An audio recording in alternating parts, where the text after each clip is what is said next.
This is the Late Round Podcast with your host, JJ Zacharisa.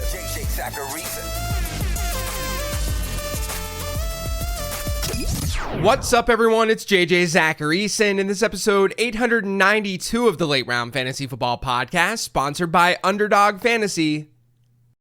Thanks for tuning in. Before getting into the questions this week, I just want to remind you that you can get a late round draft guide for absolutely free. Here's how it works. If you're new to Underdog Fantasy, go to underdogfantasy.com and sign up. Use promo code LATEROUND when you do sign up, and then make a deposit. After doing so, you'll get an email to your inbox from Underdog that has a link to the draft guide. That's a $25 value for absolutely free. You can save money by doing this, all while playing some best ball. That draft guide has everything you need to crush your drafts this year. About 80% of it is game theory driven. The final 20% gets updated weekly. That 20% includes players to target, players to avoid, late round dart throws, and my rankings and tiers. And those rankings and tiers now include auction values. You can purchase the guide for $24.99 on lateround.com, but like I said, you can get it for free by heading to underdogfantasy.com and using promo code LATEROUND to sign up. That's promo code LATEROUND. The first question this week is from Patreon. It's from @GBPackFan3. It says, "Hey JJ, we know your prospect model is based on a player's breakout potential in their first 3 seasons. But have you looked at the historical data on a player with a high-end year 2 score that didn't give us the elite production in that window, but was able to produce wide receiver 2 or better seasons later in year 4 or after? I'm holding on strong on Elijah Moore in hopes that he can find a better situation once he likely hits the open market next offseason. Thanks."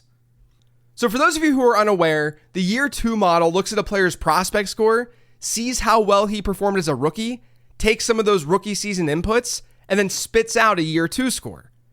That year 2 score is looking to predict how well the guy's going to perform in year 2 and year 3 of his NFL career. Elijah Moore was someone the prospect model liked, and then he had a really strong rookie season. Now, admittedly, with the newest iteration of the model, Moore's year 2 score wasn't as good as it was previously, but it was still 92.3, which is very, very good. Throughout the model's history, which dates back to 2011, a lot of great hits have come from that 90 to 100 range.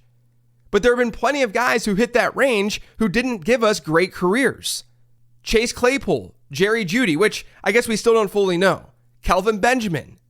Benjamin was someone the prospect model didn't like as much as his draft capital, but then he had a really good rookie year. So his year 2 model looked pretty good.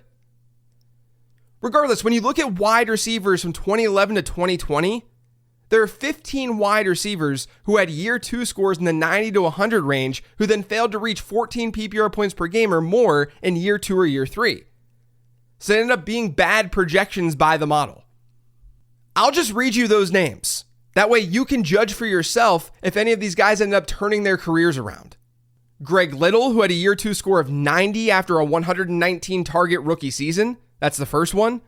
Torrey Smith, Chris Givens, Justin Blackmon, Kendall Wright, Terrence Williams, Kelvin Benjamin, Tyler Lockett, Sterling Shepard, Christian Kirk, Darius Slayton, Brandon Ayuk, Chase Claypool, Jerry Jeudy, and Laviska Shenault. To be perfectly clear, the only players on that list who had a year 2 score above 95, which is where the elite players sit, the only guys are Blackmon, Benjamin, and Ayuk. Now, clearly there were some hits in there post year 3. Tyler Lockett didn't really get going until year 4 of his career when he scored 10 touchdowns. Brandon Ayuk had that awesome rookie year, and then his year 3, that was fine too. But last year, his 4th season, that was really his breakout. Christian Kirk was always solid, but he hit more of a ceiling when he went to Jacksonville, when he got that change of scenery. So it's certainly possible. But overall, even though it could happen, a late breakout from these guys is still pretty unlikely. And it seems like of the players who do break out late, they had more of a production backbone from year 1 to 3. Tyler Lockett still had some production. Brandon Ayuk had some production. Christian Kirk had some production. It's not quite there for Elijah Moore, at least not yet. This next question is also from Patreon. It's from A-Money. It says, JJ, the Jordan Addison news looks to have hurt his ADP, dropping him more than half a round on Underdog. We know uncertainty drives the market on players, and the league can hand out a 1-game suspension for this type of offense. Do you have any rules of thumb when evaluating non-football, football-related news for a player when it affects their ADP? I'd be inclined to buy the dip since the prospect is the same, but with added information that he is not a good judge of character off the field. So I think it's first important to note that when I speak about uncertainty and embracing uncertainty and embracing other drafters' conservative approaches, it's more so about unknown talent, right? Like rookies. Drafters generally hate drafting rookies early on because of the unknown. But for a rookie to be considered in the early parts of your draft, for him to have that kind of ADP or to be in your consideration set, he's probably pretty talented. When off the field stuff happens, there is uncertainty. But I feel like I have less of an edge because the uncertainty isn't about talent. It's not about their talent level. It's about what the league is going to do or what the law is going to do. And that's not my expertise. So I can't pretend to say one way or another that I'm going to have an edge there. All I can really do is what everyone else does, and that's read the news on it. I don't have spreadsheets and formulas and experience watching it like I do with talent. Now, as it relates to Addison, I haven't thought that he was like some amazing pick this year. I'm about at market with Jordan Addison. I'm in that 7% exposure range on Underdog. If I really liked the ceiling and really liked the year 2 outlook, that might be a little bit different. But we have a lot of data showing us that teams with rookie quarterbacks aren't good for pass catchers. And Addison himself is a pretty big regression candidate in the touchdown column. He was a good rookie, and my year 2 model liked him a little bit more than I subjectively do. But his numbers weren't screaming like, wow, this guy Jordan Addison is super special. I also have to admit that when a player makes questionable decisions off the field, and those questionable decisions happen multiple off seasons in a row, it's a red flag. I know last year he was supposedly driving 140 miles an hour because of his dog, but that might play into how the league or the Vikings themselves punish Jordan Addison. And there are so many reasons why anything DUI related is horrible, let alone when his teammate was literally killed by a suspected drunk driver just a week ago. It's just stupid. And when players make stupid decisions, there need to be consequences. And I think the league and I think the team understand that. So not only was I mostly at market with Addison to begin with, and maybe even a little bit below, but I'm concerned. I'm concerned about his decision making, and I'm concerned about a suspension possibility. But again, this is not my expertise. I know it's part of the game, but I won't pretend to know exactly how the NFL is going to handle every situation. Because they're not football-related situations. And me, as an analyst, I'm going to stick to the stuff that I know. And that's analyzing football and analyzing fantasy football. This next question is from Twitter. Is from @shake_n_Jake. How do you adjust draft strategy for home leagues that are more running back heavy? For example, ESPN has 14 running backs in their top 26 players. Is it best to get one running back early, even if it's a slight reach according to your rankings, in order to pick up all the wide receiver values that will be available later? Yeah, I think that's fine as long as you understand the type of running back that you're drafting. If you're reaching for a dead zone type running back, or you're reaching for a back who maybe doesn't have the best talent profile, then no, don't do that. But if you're drafting Breece Hall a few spots ahead of his normal cost, maybe ahead of like a Justin Jefferson or something, I think it's valid to do something like that. You get your anchor. You know you're set at a scarce position. And then you let the wide receiver value fall because you know the rest of your league will be pounding the running back position. That's a huge reason that I'm slightly higher on Bijan Robinson and Breece Hall in my overall rankings compared to the market, because they're very scarce. After the big 3 at running back, we get into more workload question marks. And then eventually you get into talent question marks, like a Rachaad White type, let's say. So yes, you have to adjust based on what your league is doing. Just keep the positional tiers in mind and understand that there's a reason for the gaps in my overall rankings. There's a reason there are these big gaps from one running back group to the next. It's because I want you guys to avoid parts of the draft that aren't optimal to take a running back.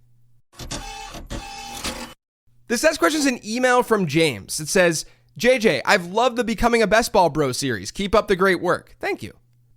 You talk about the players you're drafting on the show each week, but who have you drafted most so far this year? Thanks for the content, James. So I've said it at times on the show, and I've said it on other shows too, but I think Zach Charbonnet is really undervalued in best ball drafts right now. I think it's not as necessary in a managed season-long league, but he's basically being drafted at his projection over at Underdog. And when players with contingent upside are drafted at their projection, I tend to pounce. I go after them. For 2 years now, Kenneth Walker has been a boomer bust running back. I talked about this after his rookie season last year. I explained why that could have been the reason the Seahawks took Zach Charbonnet in the first place. Because they wanted a more consistent between the tackles grinder. Now, Walker was fine in 2023, but he's been 7th worst in the NFL among 49 backs over the last 2 years with 200 or more carries. He's been 7th worst in rate of gaining positive yardage. His rate of gaining 2 or more yards per rush is 14th worst. But he's been the 12th best at gaining 10 or more yards because he's a big play running back. He's a home run hitting running back. I just think people are making way too many assumptions about how this Seattle backfield might play out in 2024. Like, yes, I think straight up, Kenneth Walker is the better fantasy asset compared to Zach Charbonnet. And while this isn't a total apples to apples comparison, Charbonnet actually had a better rate of gaining 10 and 20 yards last year. He was better in success rate, and he was better at gaining positive yardage too. What if this new coaching staff comes in and sees Charbonnet as the player that they want to give more touches to? Is that probable? Probably not. Is it possible? For sure. It's not like Charbonnet himself was some terrible prospect. It's just unfortunate that he fell to a spot where there was an established young runner. So there's this out for Zach Charbonnet to see more work than what's being projected. But then if Walker goes down to an injury, Charbonnet becomes like a fringe RB1. And I know Walker's not ranked that way right now. He's not ranked as a fringe RB1. But that's because he's sharing a backfield with Zach Charbonnet. If Kenneth Walker goes down, sure, Seattle might do something to that backfield, but Charbonnet would see a lot of work. So overall, I just think the gap between these two running backs should be a little bit smaller. And as a result, Charbonnet's been an easy click for me this year. The last question this week is from @USCTrojan9. It says, is Christian Watson just a poor man's Gabe Davis? They seem like very similar players, boom or bust. Who would you rather throw a dart at this season? So this feels pretty extreme, I'm not going to lie. And if anything, we probably want to flip that statement and say that Davis is a poor man's Christian Watson. But I think there's far, far more upside with Watson than Gabe Davis. Like, yes, they'll probably run a similar route tree and score points in a similar way. But Watson is just better at it when he's healthy. Watson had a 2.26 yards per route run rate as a rookie. That's one of the best numbers that you're going to find at wide receiver over the last decade. Last year, that number fell to 1.56 during an injury-filled season. His targets per route run rates, 24% and 20% over his 2 years in the league. Gabe Davis has matched Christian Watson's 2023 yards per route run once in his 4-year career. And he's matched his targets per route run rate 0 times. Like, Christian Watson is largely looked at as a bust because last year he was drafted pretty high. But on a per route basis, his 2023, the year where everyone hated Christian Watson, it was better than pretty much any other Gabe Davis season. And then we have to remember, with Christian Watson, he's basically only played a year and a half of professional football. And he started to come on a little bit last season before getting hurt for a second time. Now, Underdog average draft position says that Watson versus Davis, it's not really a thing. It's not even close. And I agree. Davis is a big play threat that likely will never emerge as the team's top option. Not with Christian Kirk, Evan Ingram, and Brian Thomas there. Now, I like Green Bay's pass catchers a lot. But would anyone be surprised if Christian Watson leads that group in targets this year? He was doing that last year when healthy. So I would much rather have Christian Watson than Gabe Davis straight up. I don't even think it's really close. At cost, that might be a little bit different of a story. That's it for today's show, though. Thanks to all of you for listening. If you yet subscribed to the Late Round Fantasy Football Podcast, make sure you are by searching for it pretty much anywhere podcasts can be found. And don't forget to follow me on Twitter at LateRoundQB. As I've been saying, make sure you're also subscribed to the Late Round Fantasy Football YouTube channel. You can find that at youtube.com/@LateRoundFF. Thanks for listening this week, everyone. I greatly appreciate it. Enjoy your weekend, and I'll talk to you next week.